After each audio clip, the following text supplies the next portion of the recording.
And 3, 2, 1.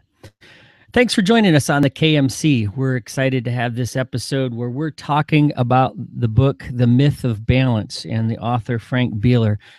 Privileged to call him a friend. Frank, welcome to the KMC podcast.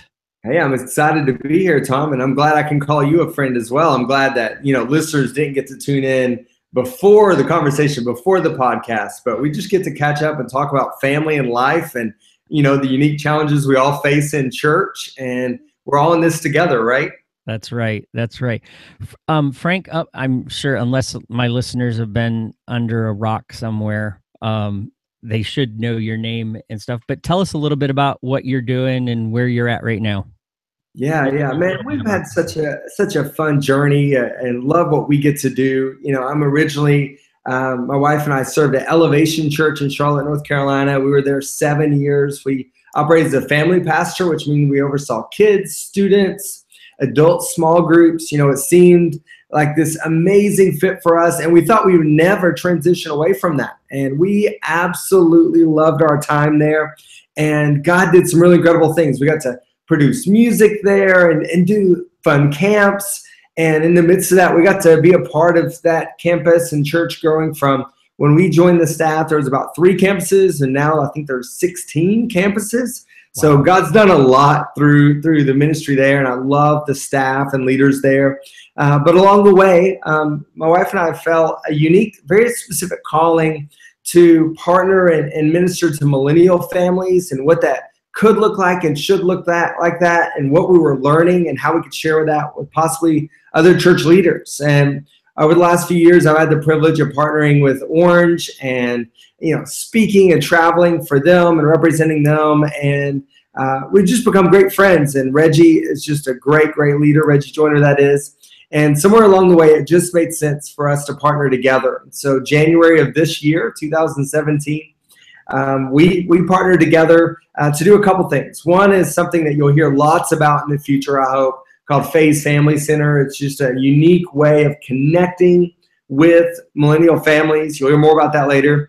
But then I spend a lot of my days doing the executive director of leadership development. Doesn't that sound important? That right? Sounds good. And so what that means is that for the strategy of Orange and the company of Rethink, I get to oversee the resources that are created here on behalf of this organization to support staff at churches to do ministry better. So this is our You Lead coaching program. This is content blogs. My latest book is the first You Lead book to be released. Once again, a book trying to help ministry leaders thrive and survive in ministry and do it well. And so I get to spend my days doing that, which I love doing. And, we had a pretty sizable staff at Elevation, and so got to invest in them. And now I get to invest in churches all over the place. Orange is partnered currently with over 10,000 churches. And so what a privilege to be able to connect with leaders of churches of all size and just try to help share what we're learning through our experience, and then also what we're learning from other churches and kind of bring the things together. And so we're having a great time, Tom. That's a little bit about it. In the midst of that, my wife was the children's pastor at Elevation Church. I'm sure you'll have her on this podcast at some point. Absolutely. She's really a genius at multi-site and volunteers. Like, she just knows how to do it and do it well. She's releasing a book this fall. That's really exciting, but we have fun together and make a good team. So there'll be a competition in the Bealer house about who sells the most books. Is that? Yeah, that's it. We're going to phrase it a little differently. Who helps the most leaders? But you better believe at some point there's going to be a little scoreboard, because my wife and I are both very competitive. Winner gets free Taco Bell or something. I don't know. There we go. Loser has to buy. Yeah. All right, you heard it here right on the KMC podcast. We'll get Jessica on for sure.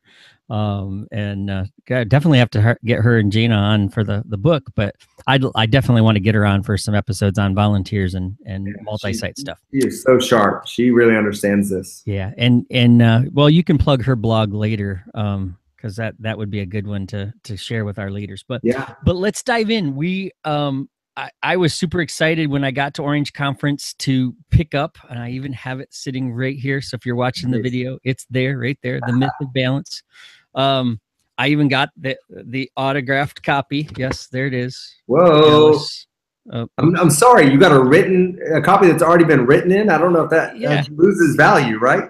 Yeah. Well, it's some guy named Frank, Psalm 63. I've never heard that last name before, Psalm 63. There you go, but Psalm 63. but hey, he should be a good author. Yeah.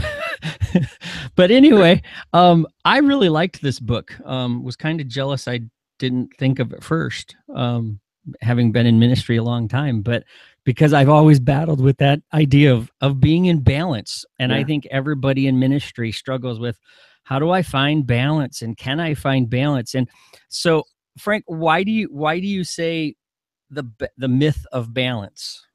Yeah, I mean, ultimately, I think pursuing balance, specifically as ministry leaders, but I think in life in general, is a flawed pursuit. The book starts off with this idea of that, the idea of balance is like the Yeti. It's a mythical creature. No one's ever actually seen it or found it. People have alluded to think they've got a blurry photo somewhere of where they finally captured balance, but then it was gone in a blink of an eye. So the whole idea of, well, if we're going to pursue balance and we're never going to find it in the midst of all the challenges that we face in ministry. I mean, ministry is complicated. It's very difficult to do what we are called to do. And in the midst of that, to be failing at something constantly, this idea of balance, can be really frustrating. And so my wife and I were trying to figure out how to navigate this very real tension for our family. At that point, we had 3 kids. Now we have 4. We just adopted another teenager in our house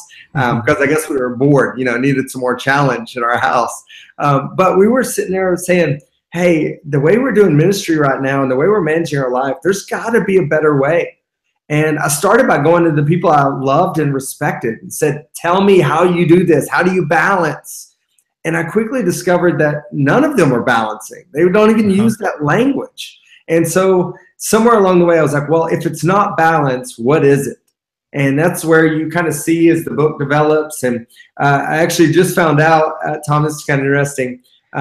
Google or Amazon has a rating, a book ranking for the top selling books that are short reads in 90 minutes or less. Like they have a category for that for people that like to read short books. And my book falls in that category. It's a whopping 83 pages, I think, plus maybe some little bonus content. But the whole idea was that book was way longer, but we just kept cutting it because we wanted to just get to the practical ideas that hopefully help ministry leaders apply it, today after lunch break. So let me ask you, in your experience, what did you try to do to find balance? What were some of the things that you did? Yeah, great. Where we continued to fail, right? Well, one of the things that we try to do is we try to control our schedule. And we're like, you know what? We're just going to sit down as a family and by golly, our calendar is going to be this way. And we're going to hold all these rules and we're going to lay out boundaries. We're going to take Dr. Henry Cloud's idea of boundaries to the next level. We're going to draw lines everywhere. And in ministry, that every great ministry opportunity is an exception to the rule, right? It doesn't fit in your calendar. It's no one needs you most at a time that fits your schedule, right? When their brokenness, when they're going through difficult things, whether it be something at the hospital or something tragic has occurred, or just a need in someone's marriage or family or parenting issues that doesn't fit on the calendar. And so here we were saying, no, we're going to draw hard lines in the calendar. We're going to operate. We're going to have family dinner every day at 5:15. We're going to do this and this and this. And we realized that was impossible to keep. And so what happened was my wife and I were driving each other crazy and letting each other down all the time because we kept saying, we're going to do this. And then I would call and say, I'm sorry, I'm not going to be there. I can't do that because this has come up and it's really important. And so that was probably our biggest effort, was we're going to balance our calendar. And then we quickly realized that actually isn't going to happen. It doesn't work in ministry to have this perfectly clean, balanced look on a calendar. Right.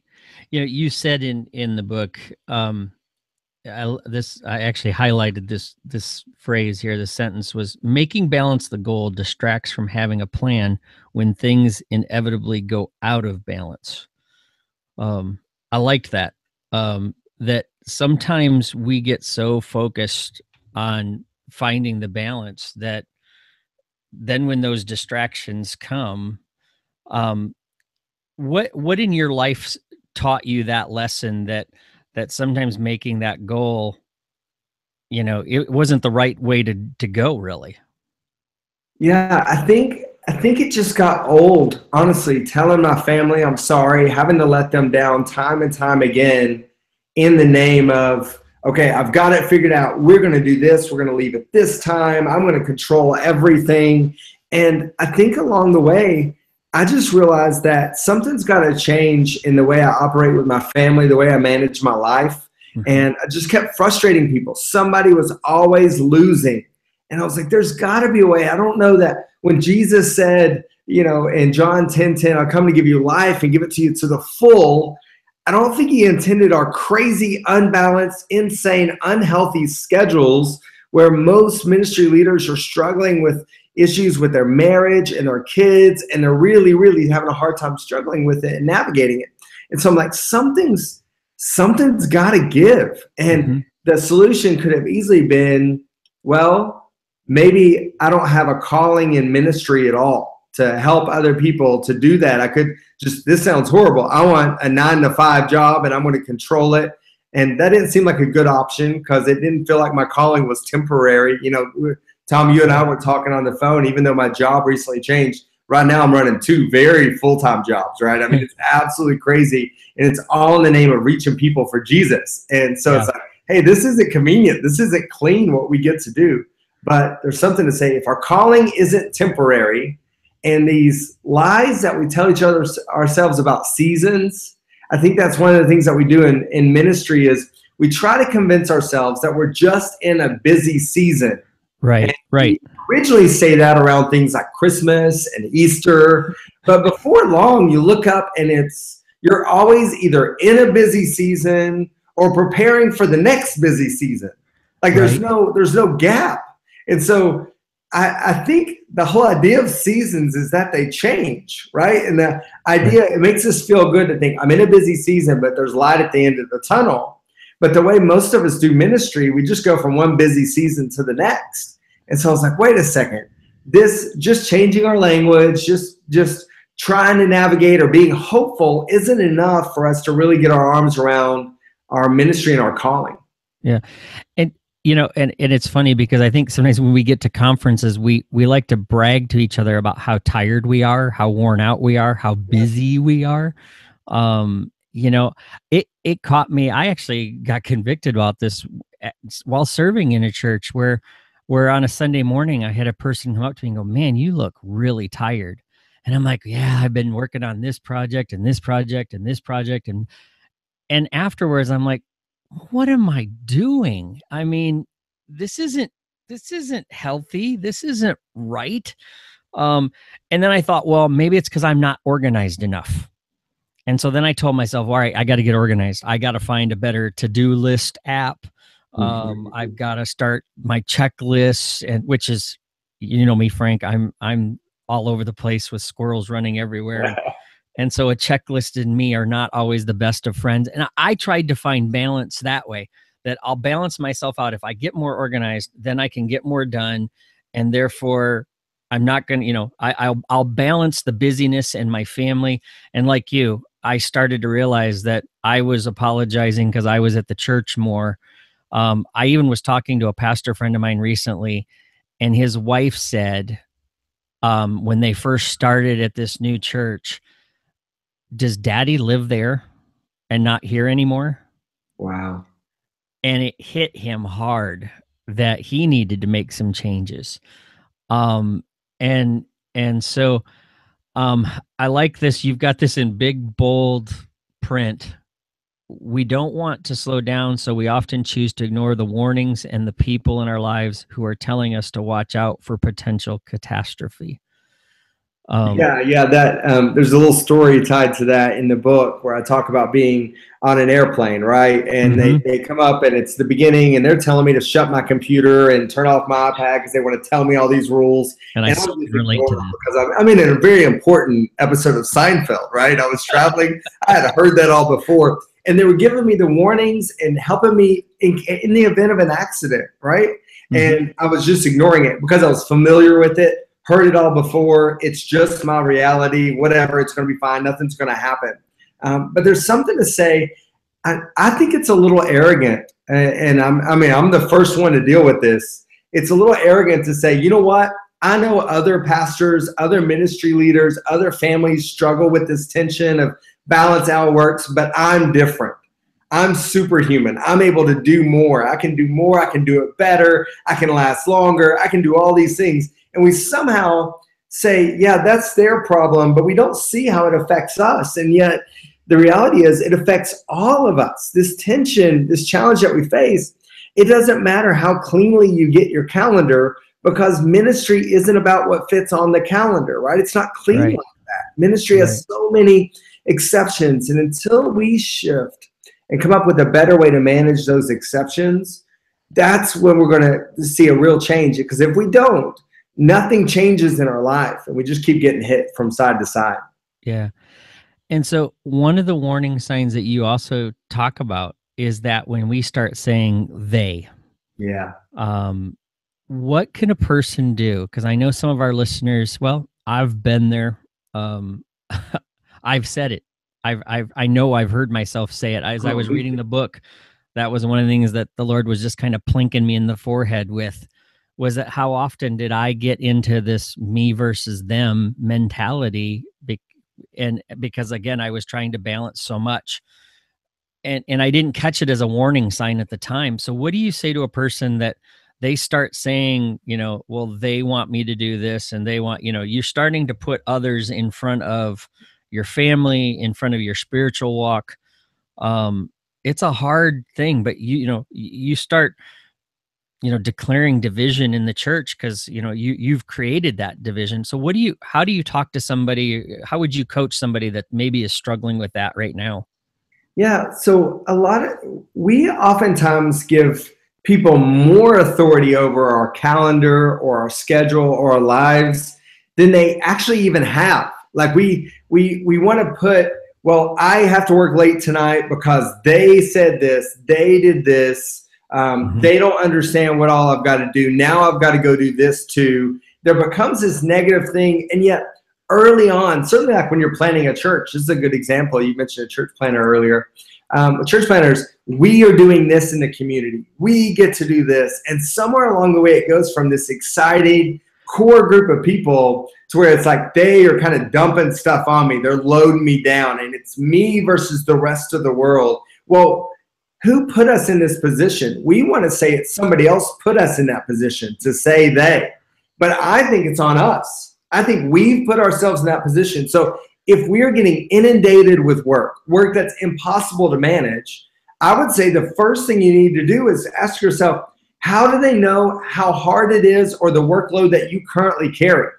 How are you communicating that? Are you assuming that your senior pastor is currently watching everything you post on social media, and every time you post something about Vacation Bible School or whatever, they know how many hours that equates to in your life and how hard you've worked?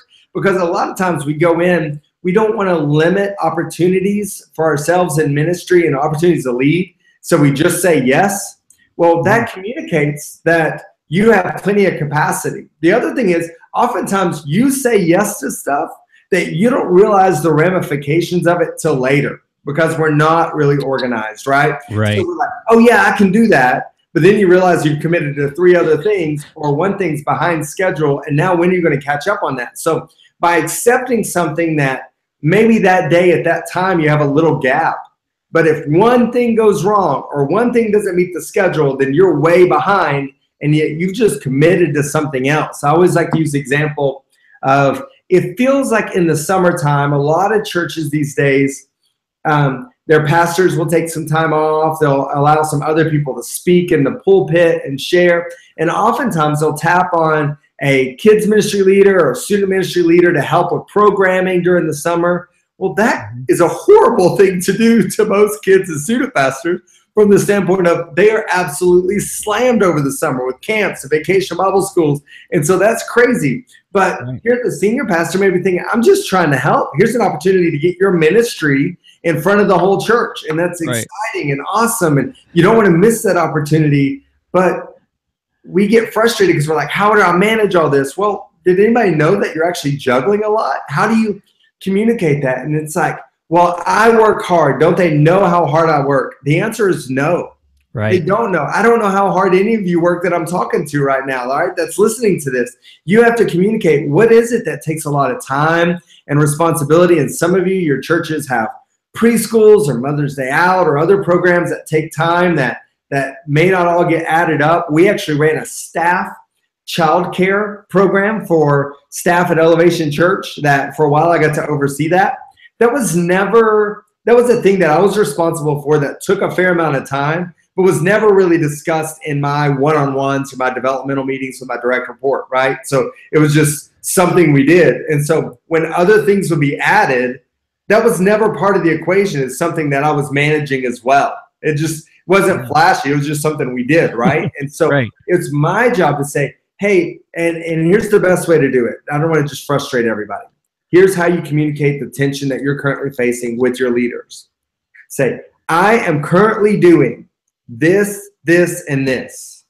I would like to take on what you're suggesting, or I'd like to take on this another initiative, but I can't reconcile how to get it all done. Can you help me understand the best way to manage all these things? Right on. Because what it does, it heightens the awareness of what the tensions are, right? Here's what I'm really facing. And you're not whining or complaining. You're saying, I'll do it.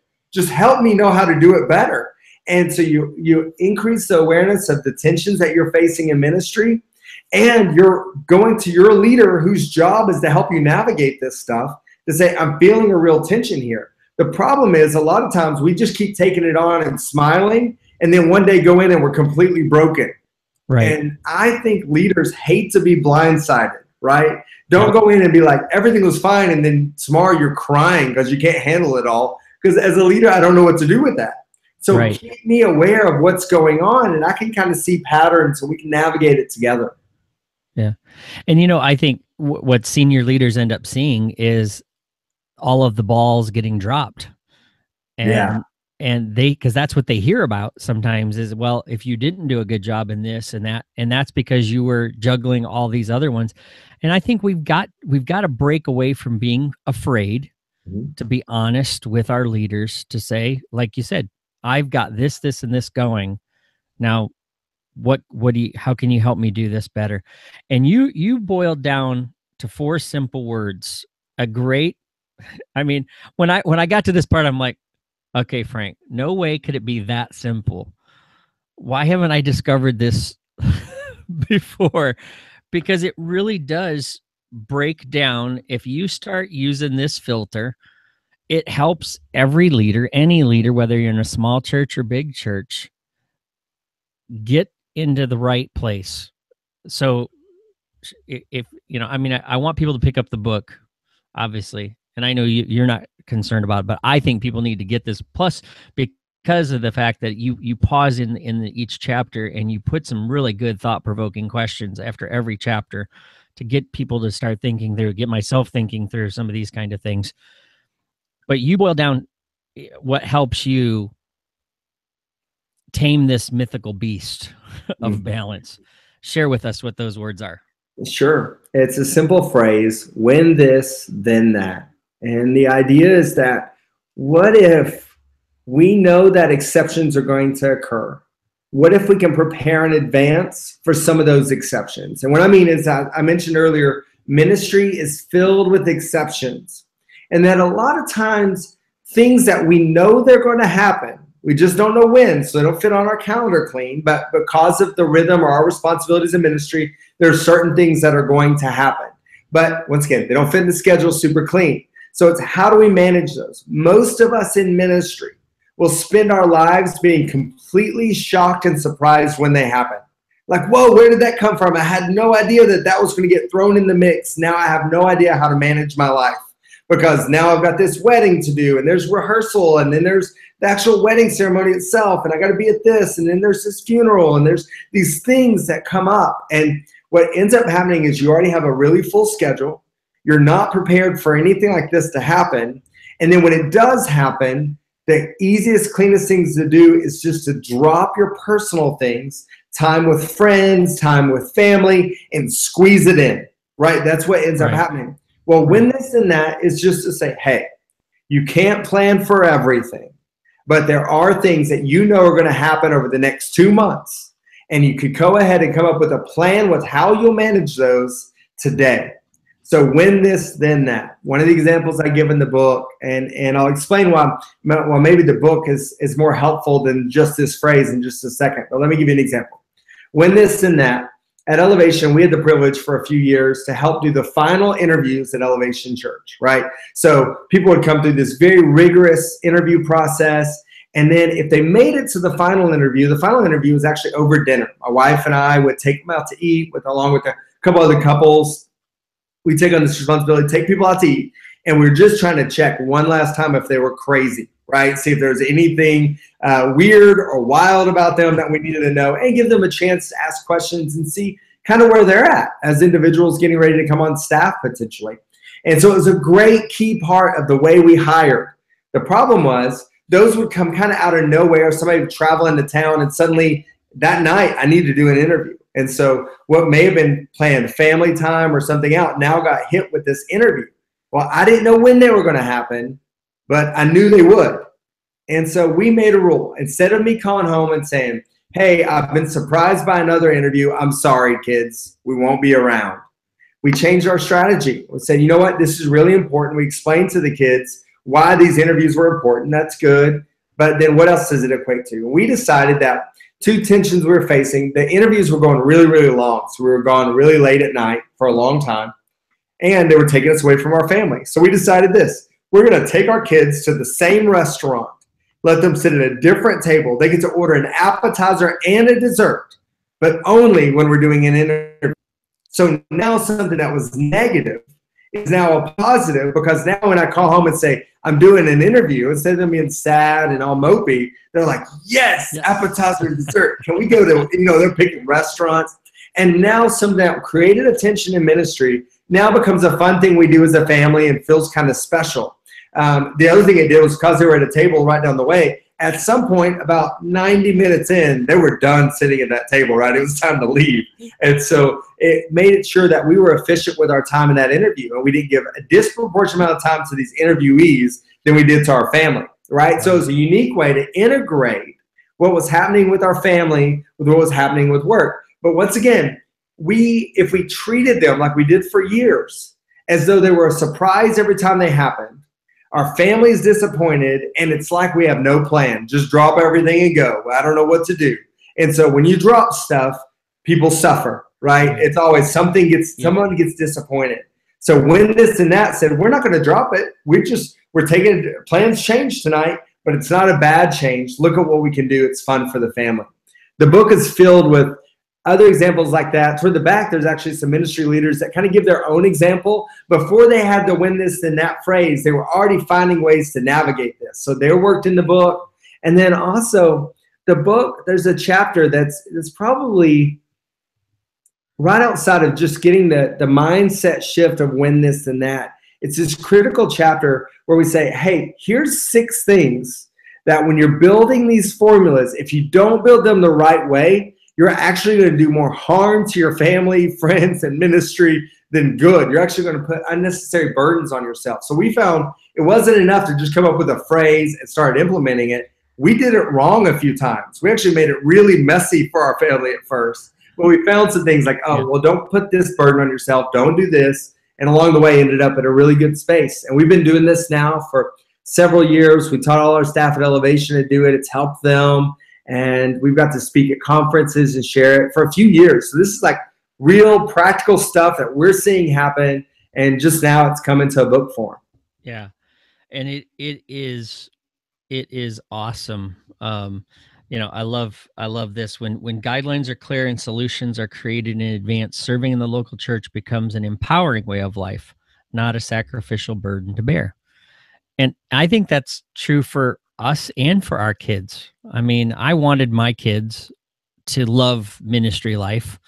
My dad was a pastor, and he found a way to do those kind of things, to bring us along, just like that, where, hey, it wasn't so bad. I mean, we get appetizer and dessert. Hey, that's cool.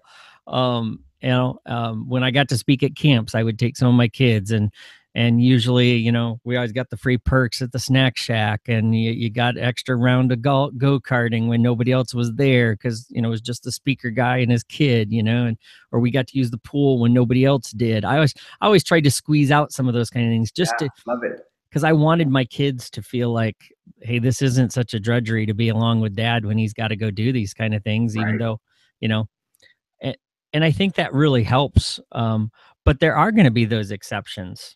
And there are going to be those times where life gets messy, but if you have that plan of saying when this, then that, I just really believe that as more people start to grab onto this, that this is going to really truly help people bring that stress level down.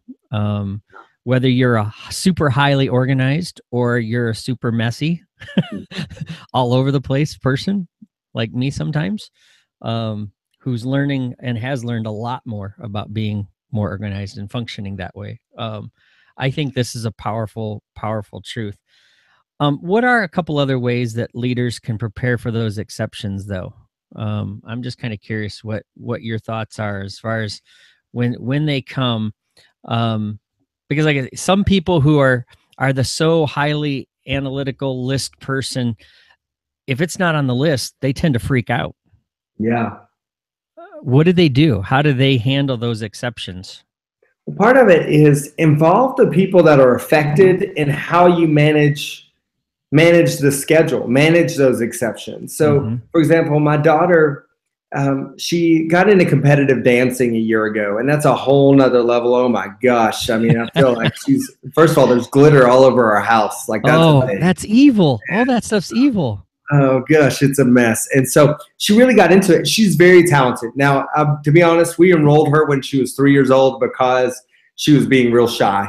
And if she quit tomorrow, I don't know that I really care. It's been good for her. So we're not really pushing her, but she's really into it, a lot into it. And so we got her schedule of all the things that she wanted to do and all the, competitions, and they're all on the weekend. And, we work at a church, so that's very difficult to be a part of those. And I was trying to figure out a way to make one of the events happen. It was the big event, the one with the most people there. It was a national competition. Like, that's where I needed to be. It was a couple hours away, but I was going to be in another state. And so I was like, how am I going to manage this? And I'm trying to figure it out because there was this another variable, this time not coming from the church, but coming from home. This unexpected variables worked in the mix outside of our regular routine. And I'm trying to figure out a way to navigate it along with the whole schedule. I'm like, okay, I won't do all these little ones, but I'll do this big one. And at some point I sat down with my daughter and I just said, all right, it's going to be really complicated. I'm only going to be there for a short amount of time, but I think I've worked it out. And I thought I was being super dad. And she looked at me, and she was the sweetest little girl. She looked up at me and she goes, okay, but can you be at this one? And she pointed at the one that literally was like 4 miles from our house, 5 miles from our house, at a retirement facility. No stage, no fancy lights. There's going to be like 50 people there. I would have never picked that one as the one she wanted to be at. And it caught me off guard. She didn't even care. When I told her about the big flash one, she's like, okay, cool. Can you be at this one? And I said, why? Why do you want me at this one? And she said, well, that one has a pageant element, and I get to wear my new dress there. And so here I was trying to navigate something, trying to make it work, trying to be there for everybody, when that's not what my daughter wanted at all. She just wanted me, but I didn't think to do the one thing, which was ask her. So part of the challenge with exceptions is when we have this new variable come into our life, to sit down with our family or our friends or our roommates or whoever it is in our life and have them help us come up with these recipes, these plans, these formulas, this win, this, and that, to say, all right, how are we going to solve these? And one of the things that came out of that was a win, this, and that of when the schedule gets released. Before my wife and I try to figure out the competition schedule or the basketball schedule or the football schedule, depending on which kid it is, before we figure out all the schedules, we sit down with our kids and go, we have a very full life, and we have the privilege of helping a lot of people. But that means we can't do everything all the time. What's most important to you? So when we get the new schedule, Then we have a family meeting to discuss it, because I tell you this, if I would have missed that big event, I would have beat myself up as a father for a while. That one would have eaten me alive, and yet she wouldn't have even cared. And she would have been sweet and said, "It's okay, Daddy," and I wouldn't have believed her. But when I met with her beforehand, I realized that, I chose the wrong one. And so I think the key to creating these exceptions and come up with these routines that work best for you and your family, or you and your friends or your roommates. And, one of the ones I love, there's this girl, she had these best friend roommates. She worked for me at Elevation, and they were just a tribe together, right? They were an awesome crew, but her schedule started to get really busy, and she wasn't home a lot. And she was trying to figure out a way, because it felt like she wasn't as close to her roommates, that she was living in the same place, but they were never seeing each other. And they came up with a plan that if on Mondays, if they saw the week was going to get out of control, then sometime that week, they were all going to go to a coffee house and work together beside each other at a coffee house in the evening.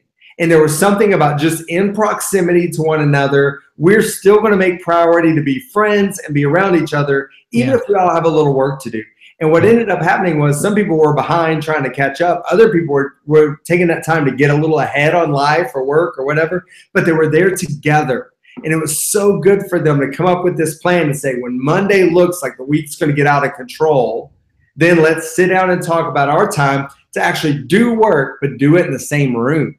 And so there's these ways to say that the key is opening up lines of communication. And our communication for the longest time in ministry has been, I'll communicate to you that I'm sorry, that I'm failing, that I don't know what to do. One of those three things. Like, I'm just trying to figure it out. And along the way, hopefully I'll give you a reason that makes you feel good about my choice. Vision of why it was important that I was there. Right. But what if we said, no, we're going to keep the lines of communication open.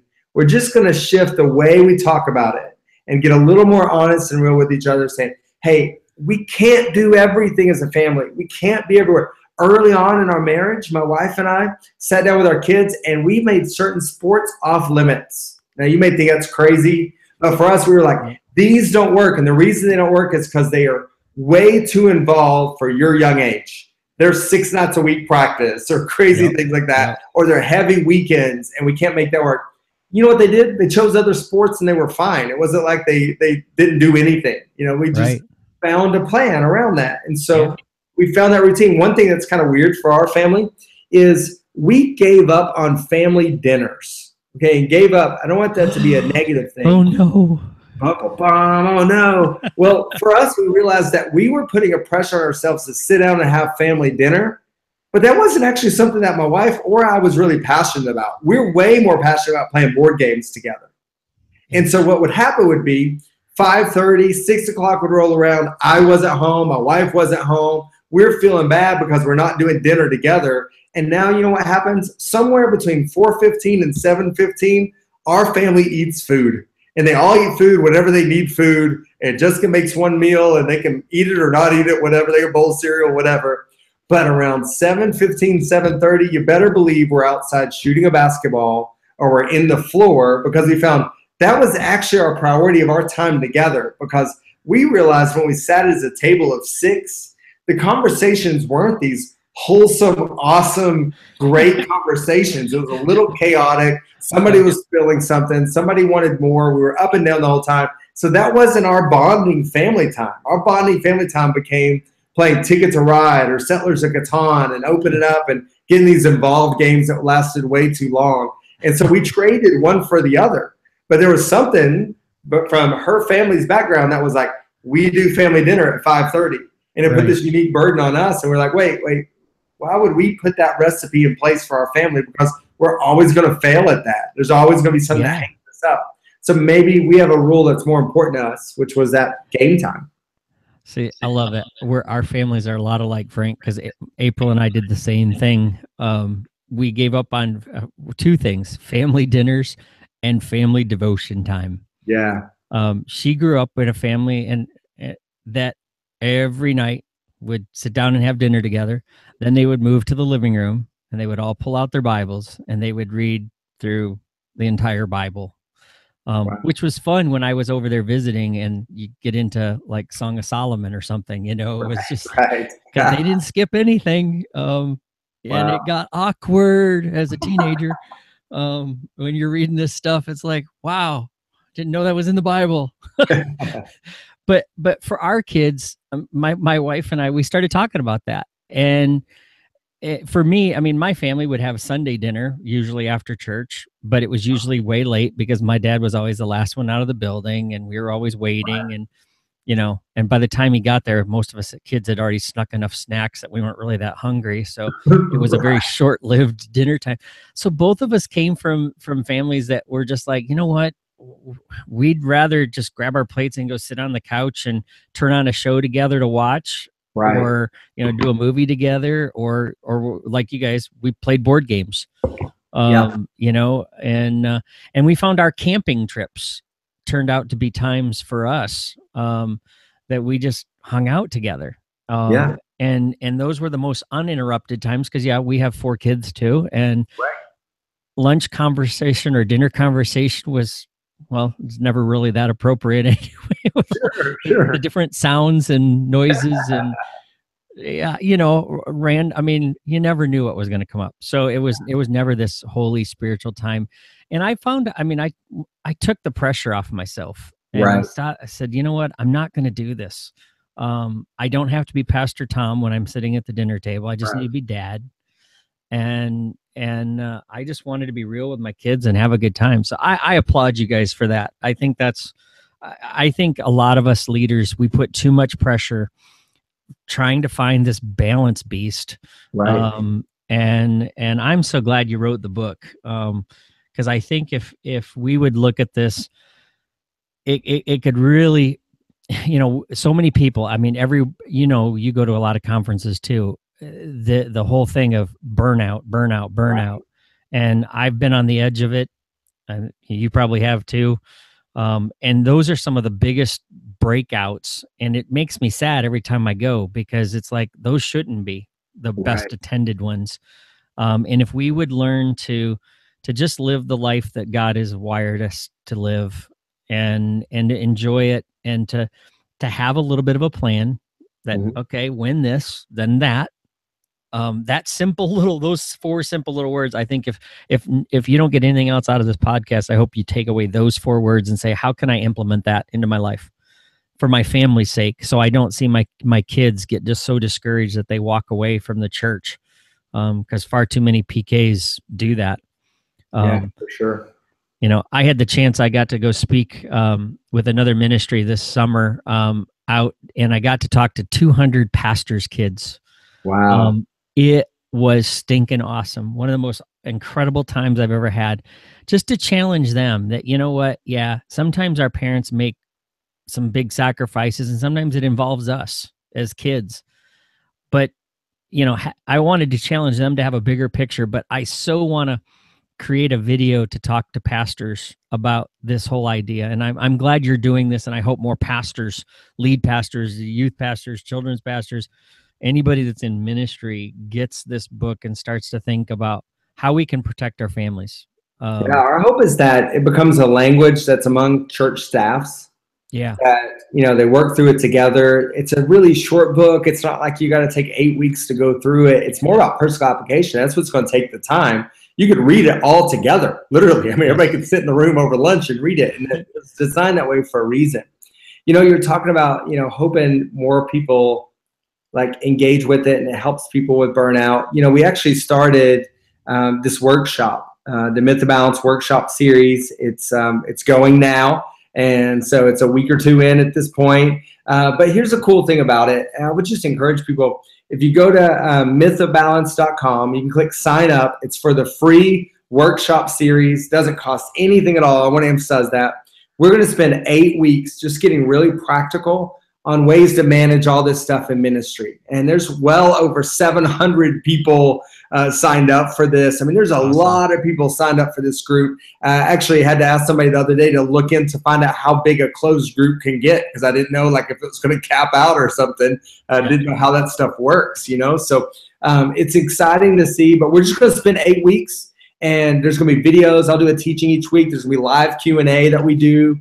And I would just encourage your listeners, like if they want to take this further and do something with this, join in, mythofbalance.com, click sign up. The book will help you because I'll use some of that language, but you don't even have to have the book to be a part of the workshop series. We just want to get really practical and honest about the tensions we face and maybe how we can do it all a little better together. Yeah. So I want to encourage people to do it. I've signed up. I'm in. And looking forward to it. I got the downloaded guide already. Awesome. So I'm ready to create a little notebook and learn how to do this better myself. I'm looking forward to it. Yeah, I think it's so cool to see so many people. So I'm going to encourage the Kid Ministry Collective community, get involved in this. If you're struggling with this area of your life, don't struggle anymore. And join probably 700-800 people who have all confessed as we've signed into this group that we're overworking junkies. We're addicts of ministry, and we all have good intentions, but we need to do it life better. There's no doubt about it. So Frank, thanks for being on here. Give everybody a way to stay and follow you and your wife, Jessica, as well. Tell about her blog real quick. For sure. So at F Bealer, Bealer. So FBealer. Twitter, Facebook, everywhere. I'm really active on social media because I think it builds a really great community. And so love that. I mean, number one thing for me was go to that workshop, sign up for that workshop. We'd love for you to be a part of that. And as I mentioned, my wife, who is a genius, she runs a blog called familyministry.church. Really simple to remember, familyministry.church. Every Monday or most Mondays, she posts something on multi-site. So those facing specifically challenges with multi-site, it's really helpful and practical content and just in the weeds of managing all this stuff. And then she writes a lot about being a woman in ministry and the unique tensions there. She faces, I don't know how to speak to those at all, but I hear that can be a challenge. And then also on volunteer content, just how to lead your leaders and lead them better. So definitely check that out, familyministry.church. And then we look forward to seeing more of you in the workshop. And as you sign up, why don't you put Kid Ministry Collective in there or KMC? Let's find out a way of who your crew is that's signing up for it. There we go. And since I actually have a second copy of the book, if you sign up, I'll make a deal here. If you sign up from listening to this podcast and you go in to the Myth of Balance group on Facebook and you sign up KMC, I'm going to be watching. I'll do a quick search and I'll see if I can't find. And you could also message me on KMC Facebook group. But I will give away one of Frank's books because I've got an extra copy, and I would be happy to share it with you. So if you listen to this and you sign up, message me, put it on there that you're part of the KMC group and you heard the podcast, and somebody's going to get a free copy. But I'd encourage you to go get it anyway. Just get on Amazon, buy it. That way you can start reading it and working through with it. So Frank, thanks so much, man. I hope to get you back on, and like I say, we'll get your wife on for sure. So you can warn her that I'll be calling. Hey Tom, this is fun. Thanks for chatting with me. It's always good to catch up with friends and dream about what could be and should be for ministry. All right. Thanks a lot, man.